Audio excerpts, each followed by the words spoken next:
My sister told everyone I was just using our parents for money, so they took her side. But what I sent them back left them silent. I'm 29 years old, and until 3 weeks ago, I thought I knew exactly where I stood with my family.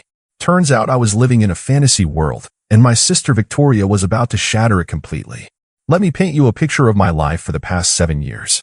While Victoria was off building her career as a marketing executive in Los Angeles, living in her overpriced apartment and posting Instagram stories from trendy restaurants, I was back home in Ohio taking care of our parents. Not because I had to, but because I wanted to. Dad had his first heart attack when I was 22, fresh out of college with a business degree and about a dozen job offers in different cities. Victoria was already established in California by then, making good money and building what she called her personal brand.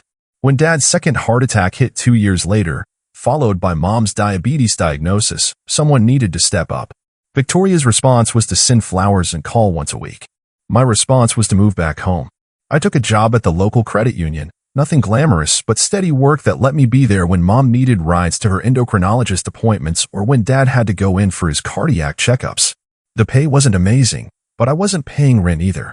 Mom insisted I stay in my old room, said it made her feel safer having me around.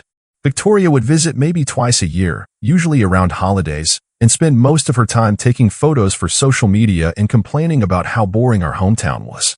She'd make these comments about how I was wasting my potential and how I should think about my future. Easy for her to say when she wasn't the one helping Dad with his medication schedule or grocery shopping with Mom when her vision got blurry. The thing is, I genuinely love being home. Sure, I missed out on some opportunities, and yeah, dating was complicated when you're 29 and living with your parents. But watching old movies with Dad on Sunday afternoons and helping Mom with her garden made me happier than any corner office could. Then 3 months ago, everything started changing. Dad's cardiologist recommended a procedure that wasn't covered by insurance. Something about a specialized stent that could dramatically improve his quality of life, but it would cost $15,000 out of pocket. Mom's diabetes medication had gotten more expensive too, and even with Medicare, they were struggling to cover everything. I didn't hesitate. I've been saving money for years, living rent-free, and keeping my expenses low. I had about $20,000 in my savings account, and I told them I wanted to help. Not a loan, a gift. They were my parents, and this was what family did for each other. Mom cried when I offered. Dad tried to refuse at first, but I could see the relief in his eyes. They'd been stressed about money for months, trying to figure out how to afford Dad's procedure without touching their retirement savings. I wrote the check and felt good about it. Really good. Victoria called that weekend, her regular Sunday check-in. Mom mentioned the procedure and how I'd helped pay for it. I could hear the shift in Victoria's voice immediately. Wait, you paid for the whole thing? She asked. I was in the kitchen making coffee, but I could hear every word through the thin walls. Not all of it, Mom said. But he covered most of it. We're so grateful to have such a caring son. There was this long pause before Victoria said, "That's really generous of him." Something in her tone bothered me, but I shrugged it off. Victoria had always been a little competitive, even as kids. I figured she might feel guilty for not contributing, but that wasn't why I'd done it. 2 weeks later, Victoria called again, but this time she asked to speak to Dad privately. They talked for almost an hour, which was unusual. Victoria's calls were usually quick check-ins, 15 minutes max. After Dad hung up, he seemed different, quieter. When I asked if everything was okay, he just nodded and said Victoria was worried about their finances. Nothing more. The next Sunday, Victoria called and asked to talk to both parents together.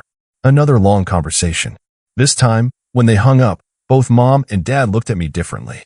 Not angry exactly, but suspicious? Confused? I couldn't put my finger on it. Everything all right? I asked. Mom and Dad exchanged this look, the kind married couples do when they're having a conversation without words. Victoria's concerned about our financial planning, Dad said carefully. She thinks we should be more careful about accepting help. I felt my stomach drop. What does that mean? She just wants to make sure we're thinking about the future, Mom said, but she wouldn't meet my eyes. That night, I heard them talking in their bedroom. The walls in our old house are thin, and I could catch pieces of their conversation. Words like taking advantage and his own interests and what Victoria said. I lay in bed staring at the ceiling, trying to figure out what I'd done wrong. I'd helped my parents when they needed it. I'd been there for them for 7 years. How was that taking advantage? The answer came the following week when my Uncle Frank called me. "Hey, kiddo," he said, and I could tell something was off. Uncle Frank was Dad's brother, and we'd always been close. "I wanted to check in with you about something." My heart started racing. "What's up?" Well, your sister called me yesterday. She's worried about your parents, says you might be pressuring them financially. Something about you living there rent-free and then getting them to pay for things. I nearly dropped the phone. What? Uncle Frank, that's not. I paid for Dad's procedure. I gave them money. That's not what Victoria told me, he said, and I could hear the confusion in his voice. She said you've been living there for years without contributing, and now you were talking them into expensive medical procedures they couldn't afford. I couldn't speak for a moment. The sheer audacity of it left me speechless. Uncle Frank, I said finally, Victoria has it backwards. I paid for Dad's procedure. I gave them $15,000. There was silence on the other end. Then, are you sure?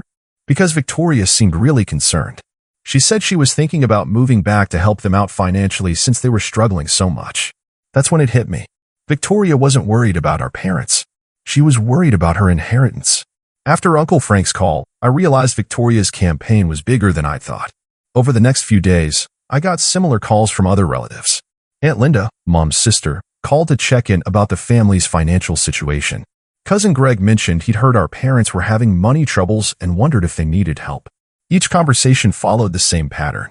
Victoria had reached out to them first, painting a picture of financially struggling parents and a son who was taking advantage of the situation. According to her version of events, I was living rent-free, pressuring them into expensive medical treatments, and basically bleeding them dry. The worst part was how she'd twisted the truth just enough to make it believable. Yes, I lived with them rent-free. Yes, Dad had gotten an expensive procedure. Yes, they were on a fixed income. She just left out the tiny detail that I was the one who'd paid for everything.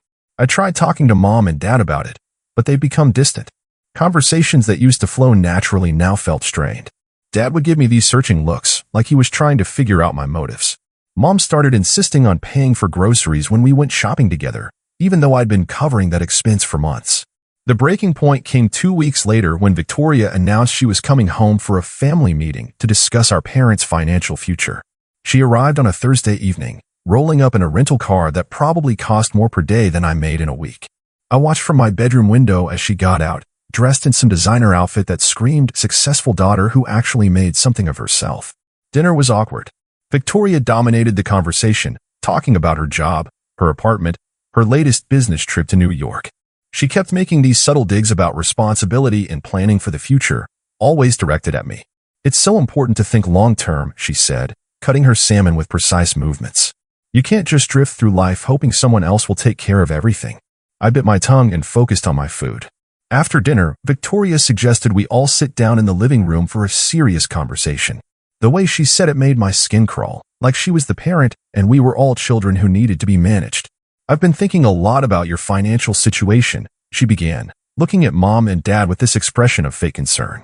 And I'm worried you're not being careful enough about your money.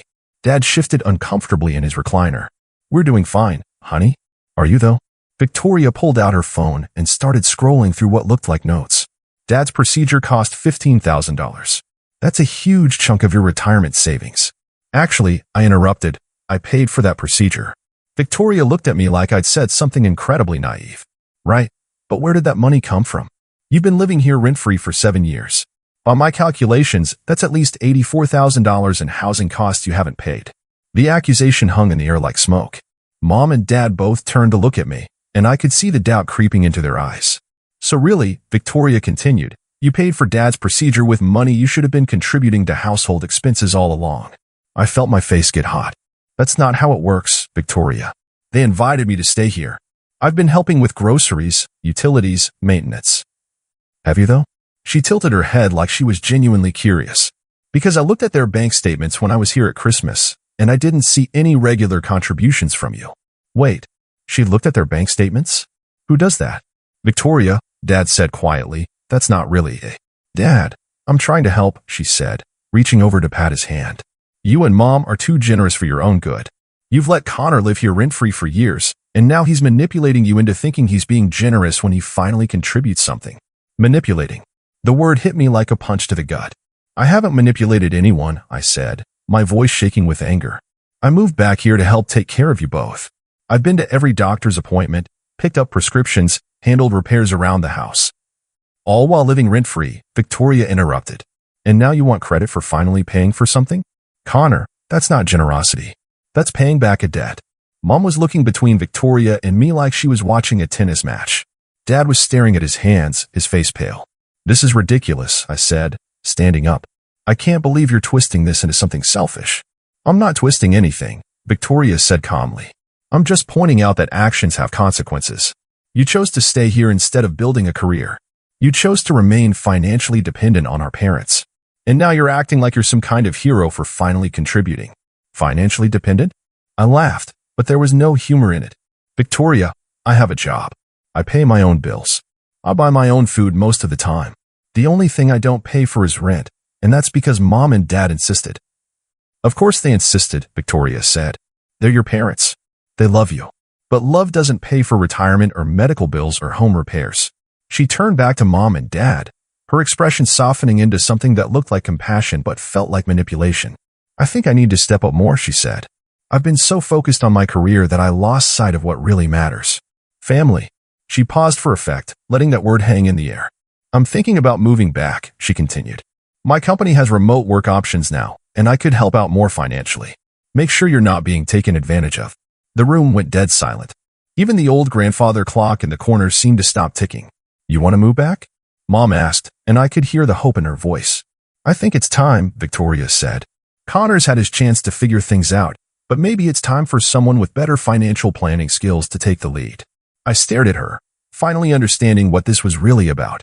This wasn't concern for our parents. This was Victoria realizing that if I kept living here and helping out, there might not be much inheritance left when they passed away. She was trying to push me out so she could swoop in and control their finances. "That's very thoughtful of you, honey," Dad said quietly. Victoria smiled, but when she looked at me, her eyes were cold as ice. "Connor, maybe this is a good opportunity for you to finally spread your wings," she said. "Get your own place. Build a real career. Stop depending on Mom and Dad for everything." I wanted to scream. I wanted to list every single thing I'd done for our parents over the past 7 years. Every doctor's appointment, every grocery run, every night I'd stayed awake worrying about Dad's heart or Mom's blood sugar. Instead, I just nodded and said, "I'll think about it."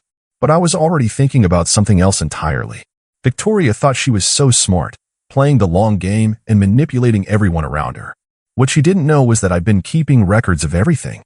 Every expense I'd covered, every contribution I'd made, every receipt, every bank statement, every insurance claim. If Victoria wanted to play games with numbers, I was about to show her what real accounting looked like. The next morning, Victoria was already up when I came downstairs for coffee. She was sitting at the kitchen table with Mom and Dad, a stack of papers spread out in front of them. Financial documents, by the look of it. "Morning, Connor," she said without looking up. "We're just going over some budget planning." "Budget planning?" "Right. More like inheritance protection planning." I poured my coffee and tried to act casual, but my stomach was churning. Whatever Victoria was showing them, it was working. Mom and Dad both looked serious and concerned, nodding along as she pointed to different numbers on the papers. "The important thing," I heard Victoria say, "is making sure you have enough set aside for emergencies. You can't afford to keep dipping into savings every time something comes up." Every time something comes up. Like Dad's life-saving medical procedure. I took my coffee and headed to my room, claiming I had work emails to catch up on. But really, I was planning my counterattack. See, Victoria made one crucial mistake. She assumed I was just some slacker who'd been coasting along without keeping track of anything. She didn't know that my business degree had actually taught me a few things about financial record keeping. For the past 7 years, I'd been meticulously documenting every expense I'd covered. Not because I planned to use it against anyone, but because I'm naturally organized and I wanted to make sure I was pulling my weight. I pulled out my laptop and opened the spreadsheet I'd been maintaining since I moved back home. 7 years of data, categorized and cross-referenced with bank statements and receipts. The numbers were staggering, even to me. Housing costs. Victoria was right that I hadn't paid rent, but she conveniently ignored everything else. I'd paid for a new roof in 2019, $8,500. A new HVAC system in 2021, $6,200, and countless smaller repairs and maintenance issues. Total, $18,430. Utilities. I've been covering the electric bill entirely since 2020, plus internet and cable. Total, $11,680. Groceries and household expenses. I've been the primary grocery shopper for 3 years, plus covering household supplies, cleaning products, and incidentals. Total, $22,340. Medical expenses. Beyond Dad's recent procedure, I'd covered copays, prescription costs not covered by Medicare, and transportation to appointments. Total, $19,250. Vehicle maintenance. Mom and Dad's car was getting old, and I'd covered major repairs to keep it running safely. Total, $4,800. The grand total was $76,500 over 7 years. Nearly $11,000 per year that I'd contributed to the household. But that was just the money.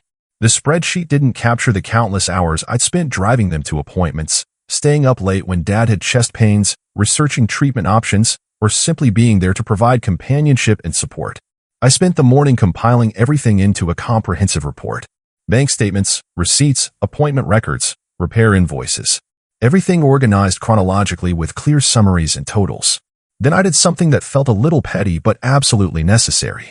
I calculated what Victoria would have paid if she'd been contributing equally to our parents' care over the past 7 years. Half of all the expenses I'd covered, plus her share of rent for the time she'd stayed in the guest room during visits. The total came to $41,750. I was just finishing up when I heard voices in the living room. Victoria was on the phone with someone, probably another relative, spreading her version of events. I know, it's such a difficult situation, I heard her saying. They're too generous for their own good, and Connor's just taking advantage of that. I'm trying to help them see that they need to be more careful about their finances. That afternoon, Victoria announced she was taking Mom and Dad out to lunch to discuss next steps. They invited me to come along, but I declined. I had some phone calls to make. I spent the afternoon reaching out to every relative Victoria had contacted. Uncle Frank, Aunt Linda, Cousin Greg, and a few others. The conversations were enlightening. Connor, I have to tell you, I was concerned after talking to Victoria, Uncle Frank admitted.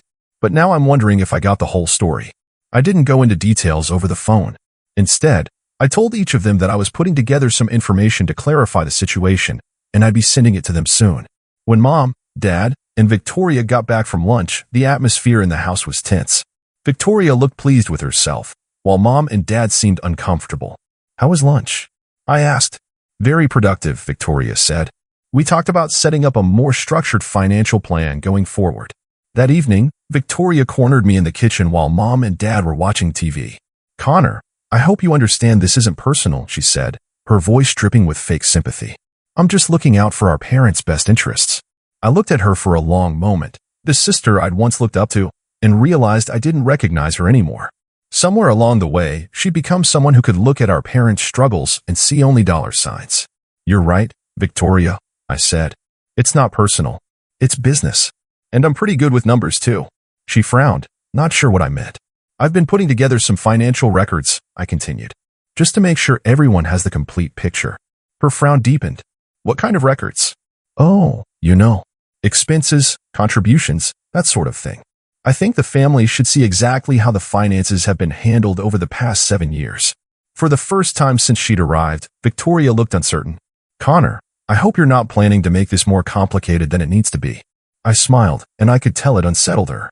Not complicated at all, I said. Just transparent. Isn't that what you want? Complete financial transparency? That night, I finalized my report and prepared to send it out. 23 pages of documented proof that Victoria's narrative was not just wrong, but deliberately misleading. But I decided to give Victoria one more chance. The next morning, I knocked on the guest room door where she was staying. Come in, she called. She was sitting on the bed with her laptop, probably working on her next phase of manipulation. Victoria, I want to give you an opportunity to set the record straight with the family, I said. She looked up from her screen. What do you mean? I held up a printed copy of my report. I mean, you can call everyone back and explain that you made some mistakes in your assessment of the situation. Or I can send this out and let them draw their own conclusions. She set her laptop aside and reached for the report. I watched her face as she flipped through the pages, her expression shifting from confusion to shock to something that looked like panic. Where did you get all this? She asked quietly. I kept records, Victoria. Of everything. Every expense, every contribution, every receipt. All the things you accused me of not doing. She was quiet for a long time, reading through the detailed breakdown of my contributions. Connor, I didn't realize. Yes, you did, I said. You just didn't care. You saw an opportunity to position yourself as the responsible daughter and me as the freeloader, and you took it. She closed the report and looked up at me, and for a moment I saw something that might have been shame in her eyes. What do you want? She asked. I want you to tell the truth, I said. To everyone. Mom, Dad, Uncle Frank, everyone you called. Victoria stared at the report in her hands, and I could practically see the wheels turning in her head. She was calculating, trying to figure out if there was a way to spin this in her favor. And if I don't, she asked. I pulled out my phone and showed her my email, already composed with the report attached and a list of recipients that included every family member she'd contacted.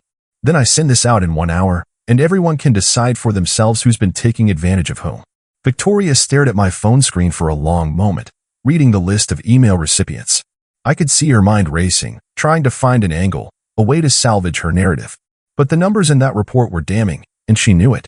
Connor, maybe we can work something out, she said finally, her voice lacking its usual confidence. There's nothing to work out, I replied. Either you tell the truth, or I will. She set the report down on the bed and ran her hands through her hair. For the first time since she'd arrived, she looked genuinely rattled. I need to think about this, she said. You have 58 minutes, I said, checking my phone. Then I hit send. I left her alone and went downstairs. Mom and Dad were in the kitchen having breakfast, but the easy comfort that used to characterize our morning routines was gone. Everything felt strained and artificial. Morning, Dad said without looking up from his newspaper. Morning, I replied, pouring myself coffee. Mom was stirring her oatmeal absently, lost in thought. After a moment, she looked up at me with this expression I couldn't quite read. Connor, honey, we need to talk about your future plans, she said gently. I sat down across from them, my coffee mug warming my hands. What about them? Well, Dad said, finally looking at me, Victoria made some good points yesterday about you needing to establish more independence. My heart sank. Victoria's manipulation was working even better than I'd thought. Maybe it's time for you to get your own place, Mom continued. You're almost 30, and you should be building your own life. I looked at these two people who'd raised me, who'd taught me the importance of family and taking care of each other, and I realized Victoria had poisoned them against me more thoroughly than I'd imagined. Is that what you want? I asked quietly. They exchanged one of their wordless married couple looks before Dad answered. We want what's best for you, son. And we're starting to think that maybe we've made it too easy for you to avoid growing up. Avoid growing up. The words hit me like a slap.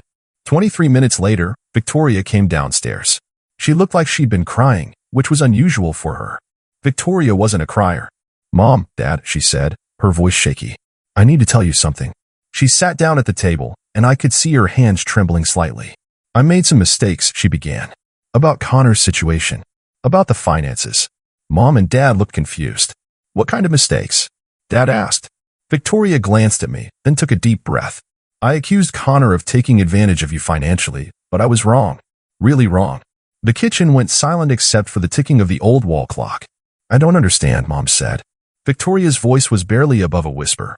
Connor hasn't been taking advantage of you. He's been taking care of you. I didn't want to see it.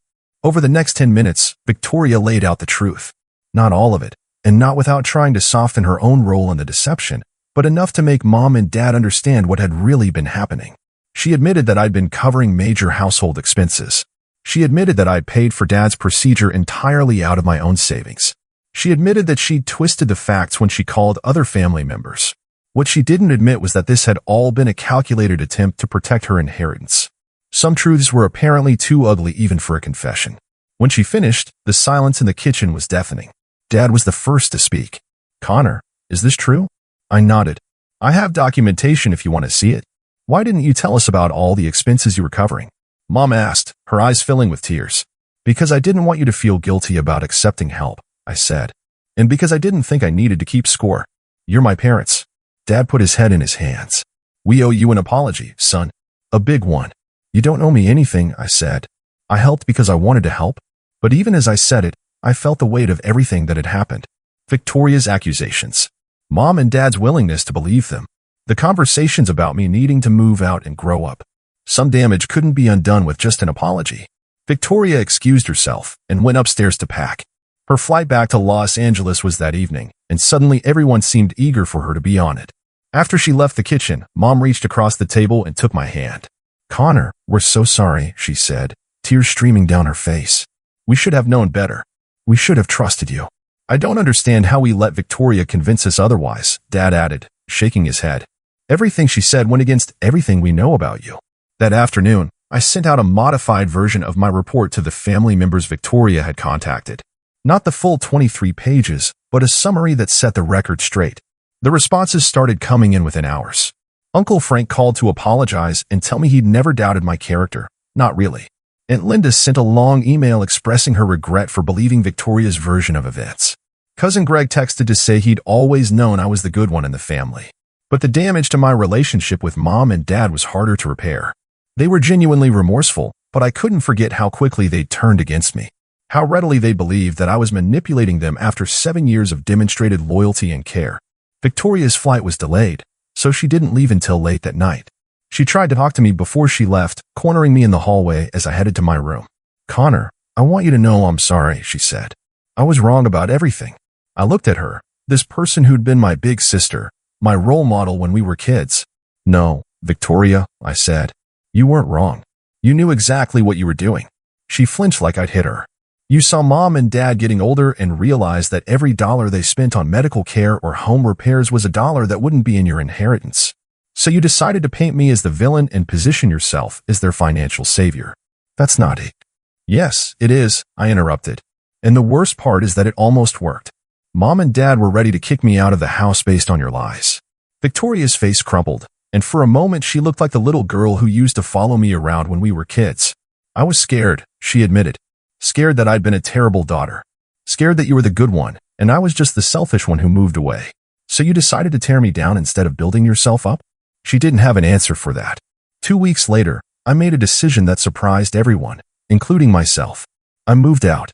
Not because Mom and Dad wanted me to, and not because Victoria had been right about me needing independence. I moved out because I realized that staying would mean pretending this whole thing had never happened, and I wasn't ready to do that. I found a small apartment across town, close enough to help when needed, but far enough to establish some boundaries. Mom cried when I told them, and Dad offered to help with the security deposit, but I declined. I continued helping with doctor's appointments and major expenses, but I did it on my own terms now. No more living in their house. No more blurred lines about who was supporting whom. Victoria never did move back home. Her remote work offer apparently fell through, or maybe she just realized that playing the devoted daughter was harder than it looked from a distance. 6 months later, Dad needed another procedure. A minor one this time, but still expensive. He called to ask if I could help with the costs, his voice hesitant and embarrassed. "Of course," I said without hesitation. "How much do you need?" "Connor," he said quietly, "I want you to know that we'll pay you back. Every penny." "Dad, you don't need to." "Yes, we do," he interrupted. "We took your generosity for granted once. We won't make that mistake again. I still help my parents. I still cover medical expenses and major repairs and whatever else they need. But the dynamic is different now. They don't assume I'll pay for things, and I don't assume they'll always have my back. Victoria visits twice a year, same as before. But now her visits are shorter, and the conversation is more careful. We're polite to each other, but the easy sibling relationship we once had is gone, probably forever. Sometimes I wonder if I should have just let it slide, taken the high road and pretended Victoria's accusations hadn't hurt as much as they did. But then I remember how quickly Mom and Dad turned against me, and I know I made the right choice. Family loyalty shouldn't be a one-way street. And sometimes the people who love you the most are the ones most capable of breaking your heart. I learned that the hard way, but I learned it completely. And that knowledge, painful as it was, turned out to be worth more than any inheritance Victoria was worried about protecting.